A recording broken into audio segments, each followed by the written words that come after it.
سونا نام محمد دا کتا سونا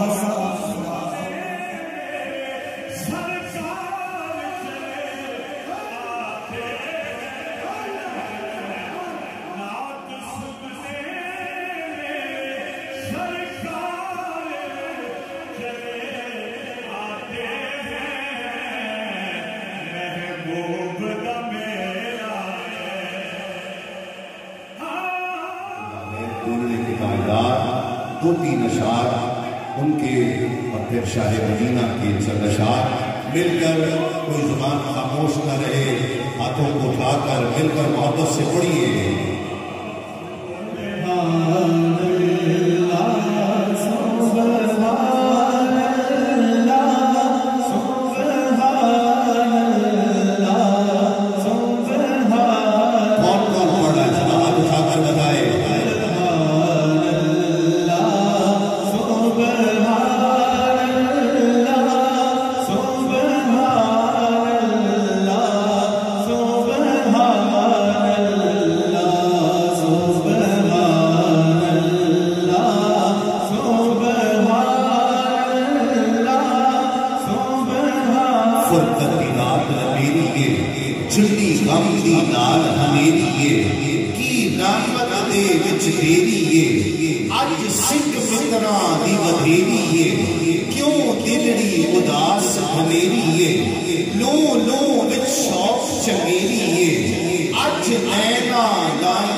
हमारे अली ब्लावड़ा शरीफ में होती रहती है, लेकिन आज जो है वो खसूसी तौर पर इंग्लैंड में इसलिए हो रही है कि दरवेशों का जो पैगाम है, ये हुजूर गौसे पाक का पैगाम है, वो सुई और धागे का है, कैंची का काम नहीं। इसलिए जो अल्लाह वाले होते हैं वो एक दूसरे में मोहब्बत फैलाते हैं, प्यार और मोहब्बत की बात करते हैं। इसलिए हुजूर गौसे पाक की जो 11वीं शरीफ का आज का जो असल मकसद ये है ताकि उम्मत को जोड़ना, आपस में मोहब्बत और प्यार की बातें करना, क्योंकि दीन मुकम्मल तौर पर प्यार और मोहब्बत है।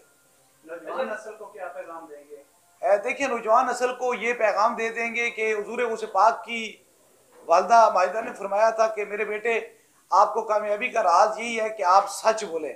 और जब इंसान नौजवान नस्ल अपने माँ बाप से सच बोलेगी तो उसका दुनिया में भी बहुत बड़ा मकाम है और साथ में आखिरत भी बहुत बड़ा मकाम है। बेलौस साहब जो है वो तमाम इंसानों की बिला तफरीक बिला मज़हब जो है वो आप बीमारियों से शफायाबी का काम कर रहे हैं, तो इसके पीछे मकसद क्या है? देखिए, दुनिया में सिर्फ एक मकसद ये है कि अल्लाह फरमाता है कि ऐ बंदे, मैं तुझे एक मेहरबान माँ से 70 गुना ज़्यादा मोहब्बत करता हूँ। ज़िंदगी के दो ही मिशन है, एक तो हुजूर की मोहब्बत में मिलाद बनाना और दूसरा खौफ खुदा में, अल्लाह के खौफ में मखलूक खुदा की खिदमत करना।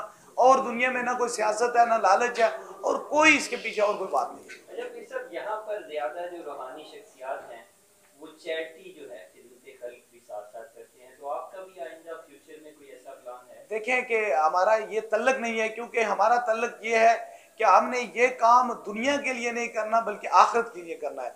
और मेरी ज़िंदगी का ये मिशन है कि जब मेरा इस दुनिया से जाऊँ, कब्र में जाऊँ, तो जो इतना मैंने इस दुनिया में अल्लाह के बंदों की खिदमत की है, कब्र में हुजूर का दीदार हो जाए और हशर में हुजूर की शफात हो जाए।